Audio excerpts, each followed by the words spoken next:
નમસ્કાર મિત્રો, સ્વાગત છે તમારું આજના એક નવા વિડીયોમાં। તો આજે આપણે આ વિડીયોમાં જોઈશું કે ડિજિટલ ગુજરાત સ્કોલરશિપ 2024-25ના ફોર્મ ફિલ કરવાનું શરૂ થશે ત્યારે તમારે કયા કયા ડોક્યુમેન્ટની જરૂર પડશે। તો તમે આ ડોક્યુમેન્ટ પહેલાથી જ રેડી રાખજો, જેથી જ્યારે ફોર્મ ફિલ કરવાનું શરૂ થાય ત્યારે તમે એક્ઝેક્ટલી ફોર્મ ફિલ કરી શકો અને બધા જ ડોક્યુમેન્ટ તમારી જોડે અવેલેબલ હોય। કેમ કે લાસ્ટ ડેટમાં જો તમે ફોર્મ ફિલ કરવા જશો ત્યારે સર્વરના ઇસ્યુ આવશે અને તમારું ફોર્મ ફિલ કરવાનું રહી જશે, અને જો તમારે કોઈ ઇસ્યુ હશે તો એનું પણ સોલ્યુશન લાસ્ટમાં નહીં આવે। જો તમે પહેલેથી ફોર્મ ફિલ કરેલું હશે અને તમારું ફોર્મ રિજેક્ટ થશે તો તમારી પાસે ટાઈમ રહેશે કે તમે અંદર એડિટ કરી શકો। તો આજે આપણે વિડીયોમાં આની સંપૂર્ણ ઇન્ફોર્મેશન લઈશું કે કયા કયા ડોક્યુમેન્ટ જોઈશે અને તમારે કઈ રીતે આ ડોક્યુમેન્ટ કઢાવવાનું રહેશે। તો શરૂ કરીએ જો વિડીયો। અને આની પહેલાં 2 વિડીયો ઓલરેડી બનાવી ચૂક્યા છે, જેની અંદર તમને કેટલી સ્કોલરશિપ મળવાપાત્ર રહેશે કેટેગરી પ્રમાણે એના પણ વિડીયો અમારી ચેનલ પર અવેલેબલ છે, તો એ પણ તમે જોઈ શકો છો। અને જો એમાં કોઈ ડાઉટ હોય તો કોમેન્ટમાં જરૂરથી જાણો। તો શરૂ કરીએ જ વિડીયો।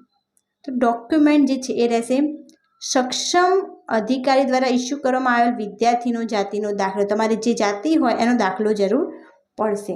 અને આ જે છે એ જાતિનો દાખલો મીન્સ તમારી જાતિનો કાસ્ટ સર્ટિફિકેટ આવશે, અને જે લોકો EWSની અંદર આવે છે એમને EWS સર્ટિફિકેટ જે છે એની જરૂર પડશે।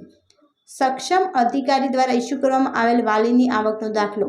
તમારી વાલી જે હોય પિતા અથવા માતા એમનો આવકનો દાખલો જોશે કે મંથલી કેટલું અર્ન કરે છે, અને તમારે એ આની અંદર અટેચ કરવાનું રહેશે, જેથી તમને એ પ્રમાણે સ્કોલરશિપ મળવાપાત્ર રહેશે। જો પિતા હયાત ન હોય તો તેવા કિસ્સામાં પિતાના મૃત્યુ પ્રમાણપત્ર, અને જો માતા પિતાએ છૂટાછેડા લીધા હોય તો છૂટાછેડાનો આદેશ આધાર રજૂ કરેથી માતાને આવકનો દાખલો માન્ય રહેશે। જો તમારા પિતા સાથે તમારી માતાના છૂટાછેડા થયેલા હોય તો માતાને આવકનો દાખલાની જરૂર પડશે। જે વિદ્યાર્થીના પિતા વાલી સરકારી નોકરી કરતા હોય તેવા વિદ્યાર્થીના વાલીના આવકના દાખલાની સાથે આવક અંગેનું ઇન્કમટેક્સ માટેનું ફોર્મ 16 અપલોડ કરવું। મીન્સ જેમના પિતા જે છે એ ગવર્મેન્ટ ઓફિસર હોય તો એમને ફોર્મ 16ની જરૂર પડશે। એની પછી છે કે વિદ્યાર્થીએ ધોરણ 10 તથા ત્યારબાદ કરેલ તમામ અભ્યાસક્રમની વર્ષ વાઇઝ ફાઇનલ વર્ષની અક્રમ અનુસાર માર્કશીટ, મીન્સ ધોરણ 10ની, ધોરણ 12ની, એની સાથે સાથે જો તમે ગ્રેજ્યુએશનમાં એડમિશન લીધું હોય તો ગ્રેજ્યુએશનની, અને જો પોસ્ટ ગ્રેજ્યુએશનમાં એડમિશન લીધું હોય તો બધા જ ગ્રેજ્યુએશનની,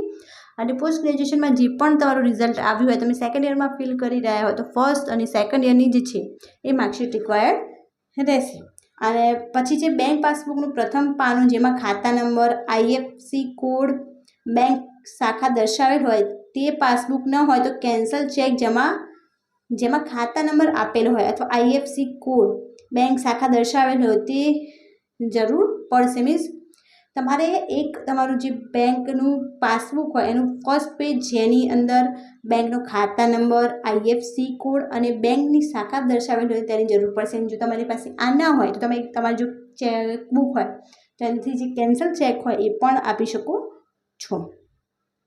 જે બેંકો મર્જ થયેલ હોય તેવા કિસ્સામાં નવી બેંકના IFSC તથા નવી બેંક એકાઉન્ટ નંબરવાળી પાસબુક, મીન્સ કોઈ પણ બેંક મર્જ થયેલી હોય તો તમારે નવી પાસબુક નીકાળવાની રહેશે। ઓલ્ડ પાસબુક જે છે એ કામ નહીં આવે। એના પછી છે કે ધોરણ 10 બાદ અભ્યાસક્રમમાં તૂટ પડેલ હોય તો તે સમય દરમિયાન કોઈપણ પ્રકારનો અભ્યાસક્રમ કરેલ નથી કે કોઈપણ પ્રકારની શિષ્યવૃત્તિનો લાભ મેળવેલ નથી તે મતલબનું એક રામનામું। મીન્સ તમારે 10th પછી તમે કોઈપણ કોર્સ નથી કર્યો અને પછી તમે એપ્લાય કરી રહ્યા છો તો તમને સ્કોલરશિપ મળવાપાત્ર રહેશે। જો તમે 10th પછી કોઈ કોર્સ કરી અને સ્કોલરશિપ લઈ લીધેલી છે તો તમને ફરીથી સ્કોલરશિપ મળવાપાત્ર નહીં રહે। આ તો 10th અને 12th પછી સ્કોલરશિપ મળવાપાત્ર રહે છે। તો વર્ષની તૂટી મીન્સ તમારી કોઈ પણ 12th પછી તમે કોઈ પણ કોર્સ કરવા ગયા હોય અને વચમાં ગેપ હોય અને તમે પછી બીજો કોર્સ કરવાનું શરૂ કરો તો એને ગેપઅપ કહેવામાં આવે છે। અથવા તમે થોડા ટાઈમ માટે બેસી રહ્યા હોય, તમે કોઈ પણ કોર્સ ન કર્યો હોય એને પણ ગેપઅપ કહેવામાં આવે છે। જે વિદ્યાર્થી હોસ્ટેલમાં રહેતા હોય તેઓએ હોસ્ટેલર તરીકેનું સર્ટિફિકેટ જેનો નમૂનો પોર્ટલ ઉપર ઉપલબ્ધ છે જે ડાઉનલોડ કરી સક્ષમ સત્તાધિકારીની સહી સિક્કા કરવાના રહેશે। તમે હોસ્ટેલમાં રહેતા હોય તો તમારે હોસ્ટેલનું સર્ટિફિકેટની રિક્વાયરમેન્ટ રહેશે, કેમ કે હોસ્ટેલવાળા જે વિદ્યાર્થીઓ હોય છે એમને વધારે સહાય આપવામાં આવે છે। જો વિદ્યાર્થી દિવ્યાંગ હોય તો તે અંગેનું સક્ષમ સત્તાધિકારી દ્વારા ઇસ્યુ કરવામાં આવેલ પ્રમાણપત્ર। દિવ્યાંગ લોકોને પણ આની અંદર સ્કોલરશિપ વધારે આપવામાં આવે છે તો એમના માટે પણ એમની સર્ટિફિકેટની રિક્વાયરમેન્ટ રહેશે। વિદ્યાર્થીએ ભરેલી ફીની પહોંચ, અને આ સ્કોલરશિપ જે છે એ બધા જ વિદ્યાર્થીઓને આપવામાં આવે છે, પરંતુ આ ડોક્યુમેન્ટ જે છે એ SC BCના સ્ટુડન્ટ માટે છે, કેમ કે જે SC STના સ્ટુડન્ટ હોય એમને ફીસ પે કરવાની નથી આવતી તો એમના માટે એક અલગ પ્રકારની ડોક્યુમેન્ટની લિસ્ટ છે, જેનો વિડીયો હું ટૂંક જ સમયમાં મૂકીશ ચેનલ પર, તો ચેનલને સબસ્ક્રાઈબ કરીને રાખો જેથી તમને એની ઇન્ફોર્મેશન મળી રહે. વિદ્યાર્થીએ ભરેલી ફીની પહોંચ, પાસપોર્ટ સાઇઝનો ફોટો, વિદ્યાર્થીના પરિણીત કિસ્સામાં લગ્નનું પ્રમાણપત્ર, જો પરિણીત હોય તો એનું લગ્ન પ્રમાણપત્ર જે છે એની રિક્વાયરમેન્ટ રહેશે. એના પછી છે કે આધાર નંબર તો મેઇન છે. આધાર નંબર સિવાય કંઈ જ આમાં પોસિબલ નથી, કેમ કે તમારું આધાર કાર્ડ જે છે એ બેંક સાથે લિંક નહીં હોય તો પણ તમારું અકાઉન્ટમાં જે છે એ પૈસા ડિપોઝિટ થશે નહીં.